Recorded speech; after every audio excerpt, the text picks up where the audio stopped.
Hello guys, my name is Kevin and I welcome to this new video in which we'll be watching ubiitsavsih playing his UDES 03 on the map Rancher.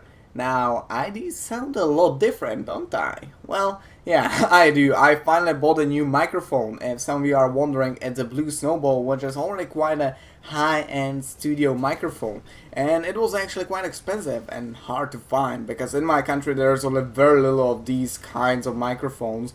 And even if you wanna buy it, you will have to somehow buy it from a different country, and that will cost a lot, so we will end up with a cost going over 100 euros.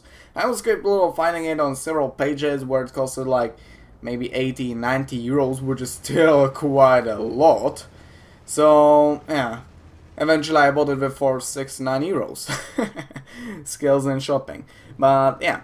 I finally got a new microphone. Hope it sounds great, because from what I've been testing out, my voice is finally crystal clear. There is no hum, no hum in the background, no crackling sound in the background. It's pretty nice. It's all amazing, and I absolutely love this microphone right now.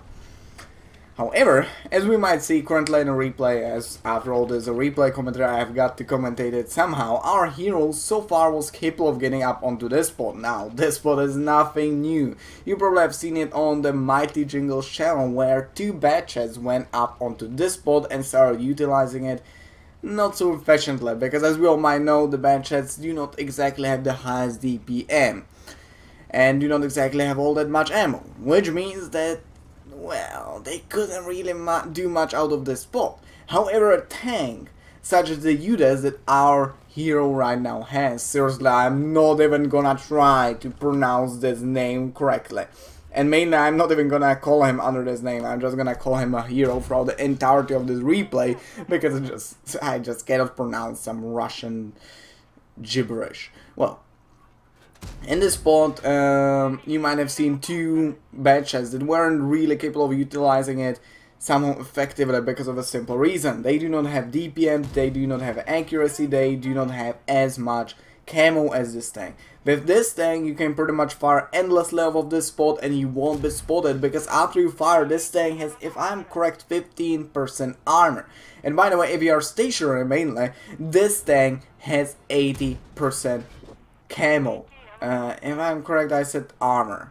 Well, whatever, I meant camo. 80% camo alongside with the camouflage net, which is absolutely amazing. This tank has the highest camo ratings in the entire game while stationary. So this spot is literally like made for this tank. As well, I should point out that our hero is already blue.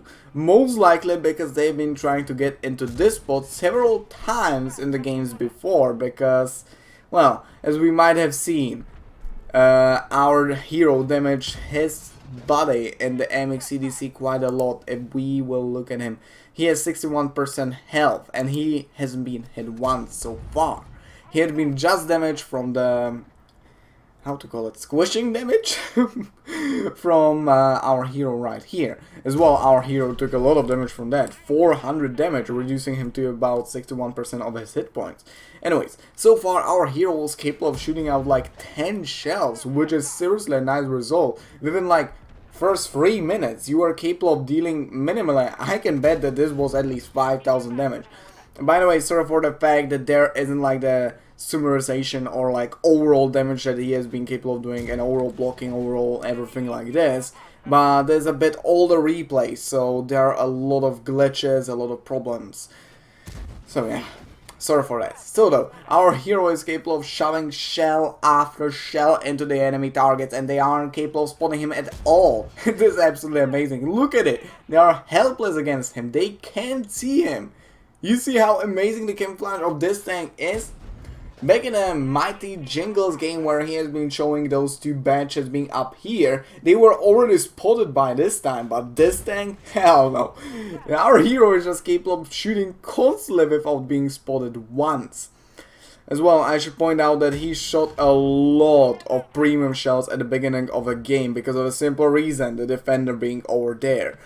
He had like 20 shells or 23 shells, premium shells, and he pretty much wasted like 10 of them. So that's quite a lot of premium wasting.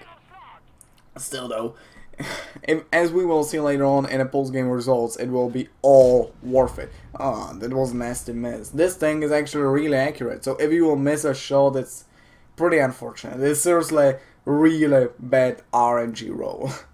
However, as we might see, your buddy in the MXCDC is already dead, as well as anybody pretty much on this lane. By the way, if I remember correctly, somebody said that the i7's whole armor is absolutely crap, but from what I've seen right now, the i7 was capable of bouncing. It wasn't a ricochet. I can assure you that that thing was a bounce and went into a whole armor because I was checking. It was capable of bouncing 288 millimeters of penetration that this gun has. So that is definitely not a crap armor. The i7 is pretty broken with its armor.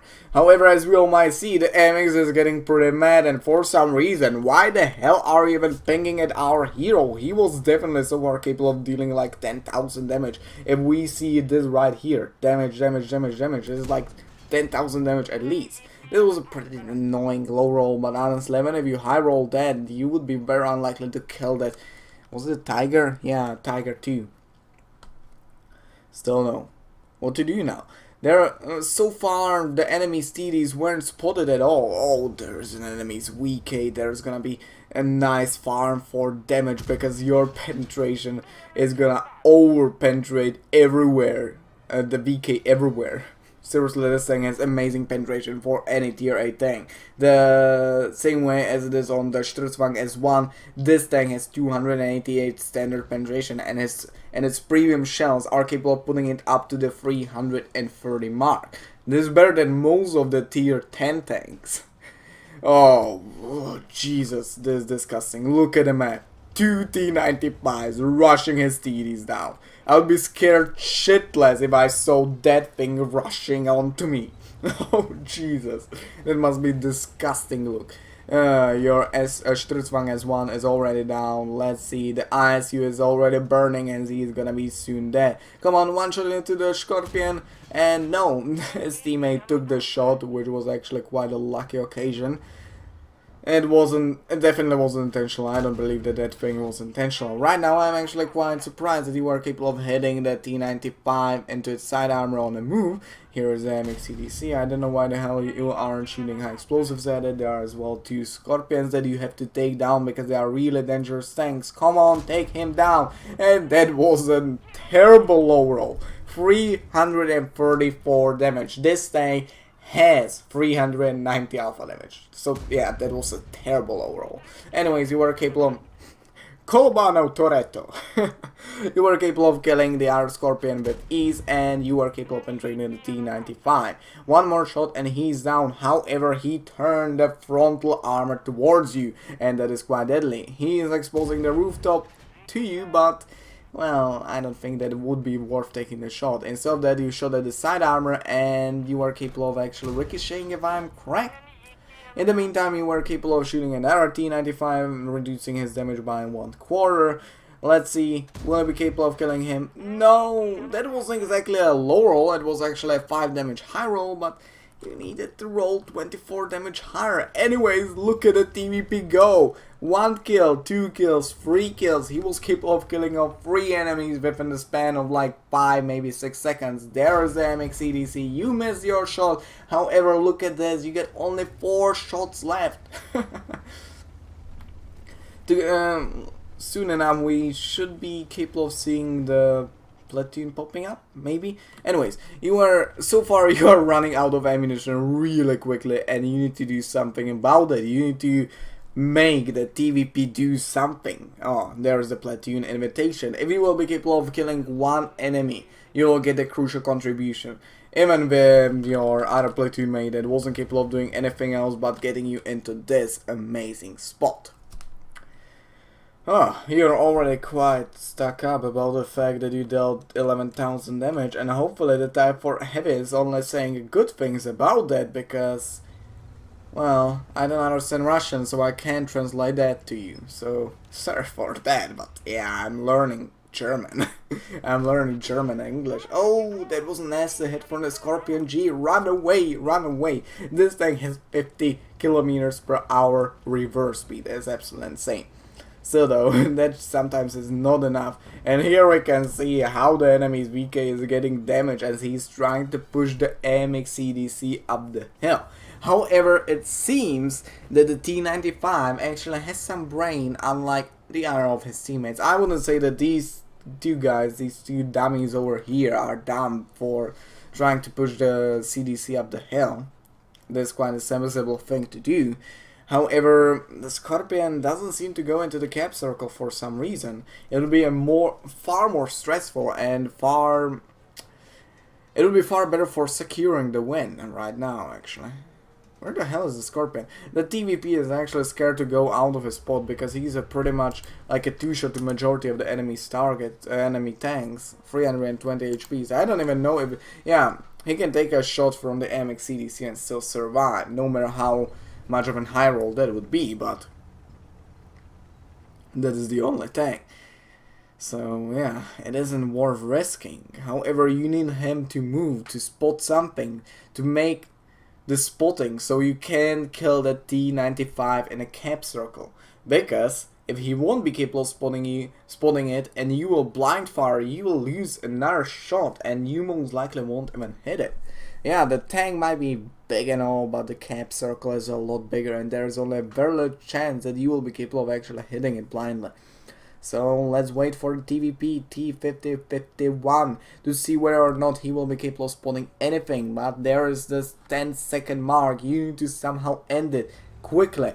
You already disabled your siege mode and start moving forwards, but it's too late. 1 second, 0, and the TVP wasn't capable of spotting anything so far. There's the Scorpion, so yeah, it indeed was the T95 capping and not the Scorpion. Still though, GG, but sadly it was a lose. But now to the post-game stats. Oh boy, what a game this was. Well, actually it wasn't all that entertaining, but I chose it over any other game because of a simple reason, and it is that amazing spot that I have seen in this game being utilized to great use. As well, the second thing was that I wanted to talk a bit about this microphone, and I did not really want some kind of action-packed replay where it is like action-packed since the beginning till the end of the replay, so you know. I simply needed a replay in which I'll have plenty of time at the start of the replay to talk about my, well, new microphone, because it's quite a big thing.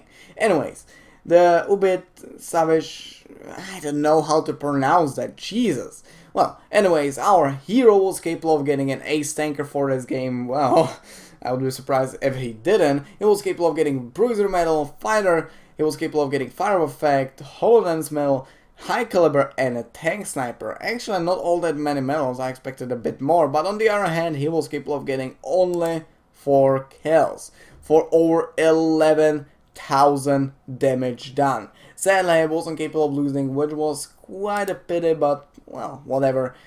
Mistakes happen sometimes, like, yeah, I honestly don't understand why this TVP did not go into the cap circle to decap, because, well, he had like, how much, 300 HPs, he was one shot, so, yeah, I completely understand why this guy was completely scared and did not reset the cap circle.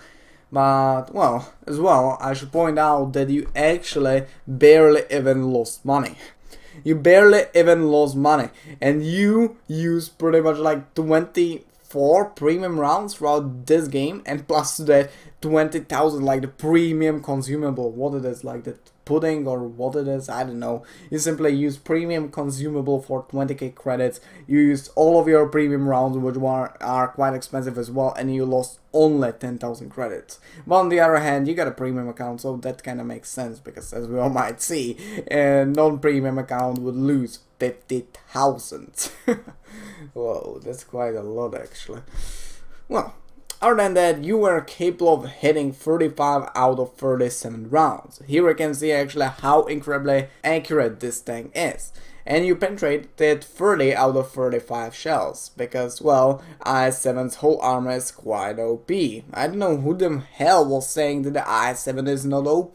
That shit has freaking broken armor, with only the lower plate being somehow weak. Well, that doesn't matter now. Hope you enjoyed the video, and I hope that I'll see you next time. Bye!